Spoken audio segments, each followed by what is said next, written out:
When your hamster bites you, do you actually know what they're trying to say? It stings, and it feels like rejection, but behind that bite, there's something deeper that most owners completely misread.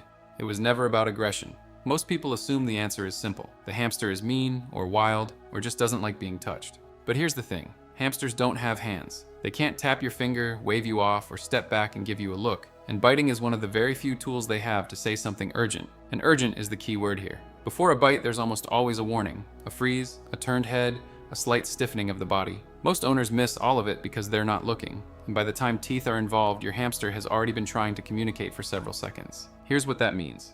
A hamster that bites you is not a hamster that dislikes you. A hamster that truly feels threatened doesn't bite. It runs, hides, and disappears. The bite is reserved for situations where the hamster feels cornered and unheard, which is actually a different kind of signal than most people realize. If your hamster bites, and then immediately starts grooming themselves right after, don't brush that off. We'll get to what that specific sequence means at the end, and it changes the picture completely. Your scent is the first thing they read.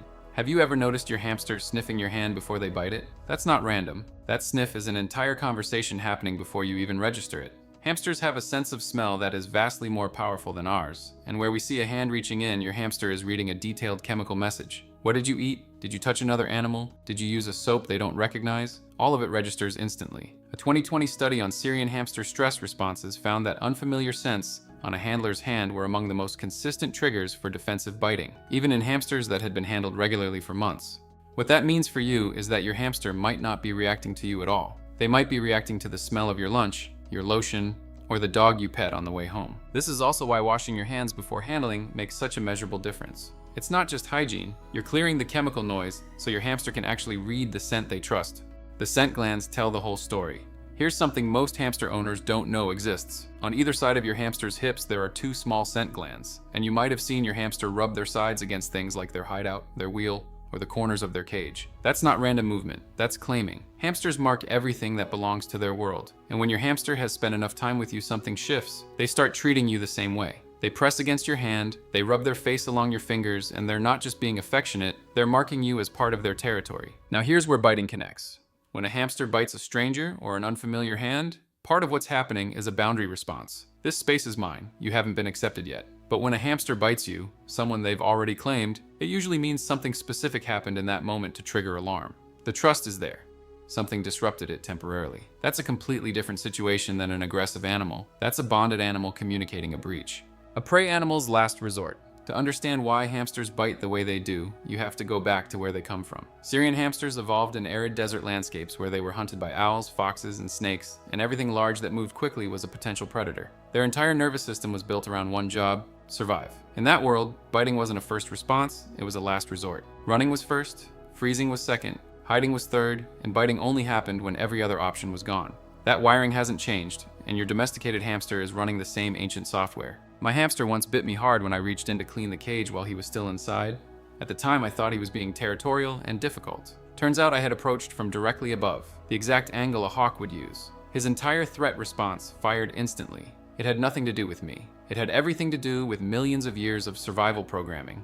They don't do this with everyone. Here's something worth sitting with. Your hamster doesn't bite everyone the same way. A stranger reaching into the cage gets a very different response than you do. With someone unfamiliar, your hamster might freeze completely, retreat to their hideout, or press into a corner. With you, someone they've spent weeks learning, the response is more direct, more communicative. That directness is actually a sign of something. Behavioral researchers who study small rodent social dynamics describe this as a form of proximity trust. The animal is close enough to you, comfortable enough with you, that they're willing to make contact to communicate rather than simply flee. Your hamster running from a stranger and biting you are not the same level of relationship. The stranger gets avoidance. You get communication. That's the distinction most owners never make. So the next time your hamster bites, ask a different question. Not, why does my hamster hate me? Ask, what was I doing in the 3 seconds before it happened? The answer is almost always there. The bite is a sentence, not a statement. Remember earlier, when I said a hamster that bites you is not a hamster that dislikes you. This is what I was talking about. This is what most owners never fully realize. Every bite has a specific cause. Reached in too fast, that's one sentence. Woke them from deep sleep, that's another. Your hand smelled wrong, different sentence again. None of those sentences mean, I don't trust you. They mean, something specific happened right now, and I need you to hear me.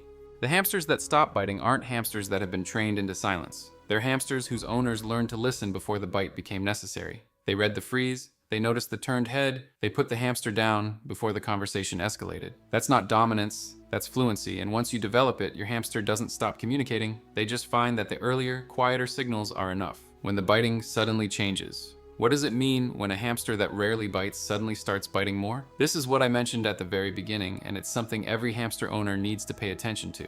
If your hamster's biting pattern changes significantly, more frequent, more sudden, no clear trigger, there are a few things worth checking. First, pain or illness, because hamsters instinctively hide discomfort, and a hamster that's hurting might bite when touched in a specific area they didn't mind before. If the biting is new and you can't find a behavioral cause, a vet check is worth considering.